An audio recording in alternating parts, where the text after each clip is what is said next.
नासिन में पासे सुल्तानकोट का वाक़ ख़बर ॾींदासीं जिते फ़ौरन पारां ॿिनि धारदार वाक़िअनि में नौजवान खे मज़ामत ते ज़ख़्मी कयो वियो आहे। ख़बर अवां ताईं पहुचाइनि पिया सुल्तानकोट मां जिते फ़ौरन पारां फुर दौरान मज़ामत की कोशिश दौरान मज़ामत ते नौजवान खे ज़ख़्मी कयो वियो आहे। सुल्तानकोट वेझो फ़ौरन पारां नौजवान खे गोलियूं हणी ज़ख़्मी कयो वियो आहे। गोलियूं लॻण सबबि ज़ख़्मी थियल नौजवान इस्पताल मुंतक़िल कयो वियो आहे। फ़ौरू आसानी सां फ़रार थी विया आहिनि।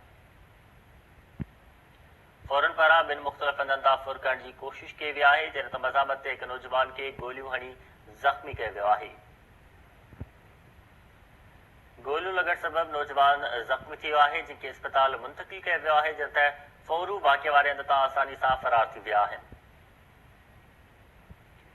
सुल्तानकोट मां ब्रेकिंग न्यूज़ अव्हांखे ॾियूं पिया जिते फ़ौरन पारां ॿिनि मुख़्तलिफ़ हंधनि तां फुर करण जी कोशिश कई वई आहे। हिकु जॻह तां मज़ामत ते नौजवान खे गोलियूं हणी ज़ख़्मी कयो वियो आहे। ज़ख़्मी नौजवान खे इस्पताल मुंतक़िल कयो वियो आहे जॾहिं त फ़ौरू आसानी सां वाक़िए वारे हंध तां फ़रार थी विया आहिनि।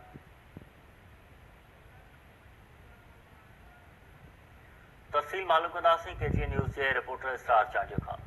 जी इसरार, छा तफ़सील आहिनि?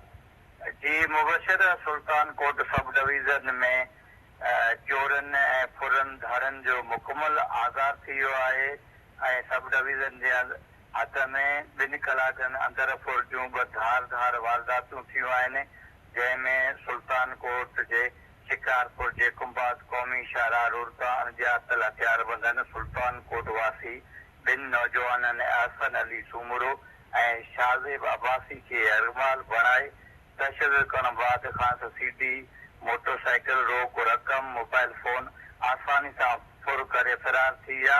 ॿिए पासे ॻोठ महफूज़ भरचूंड में नामालूम फौरन पारां नौजवान खां मोटरसाइकिल मोबाइल फोन फुर करण जी कोशिश कई वई जंहिं दौरान नौजवान काशिफ पुट मोहन नवाज़ लोडरो मुज़ाहिमत कई त ॾुहारियुनि हुन जे टंग में गोली हणी फरार थी विया जंहिंजो इतला हद जे पुलिस खे ॾिनो हुयो पर इतला बावजूद पुलिस वाक़े वारी जाइ ते न पहुती ऐं उनखे पंहिंजा जेके इलाइक़े वासी हुया उन्हनि खणी सिविल अस्पताल पहुचायो आहे। जी इसरार चांडियो, वरी महिरबानी अपडेट करण।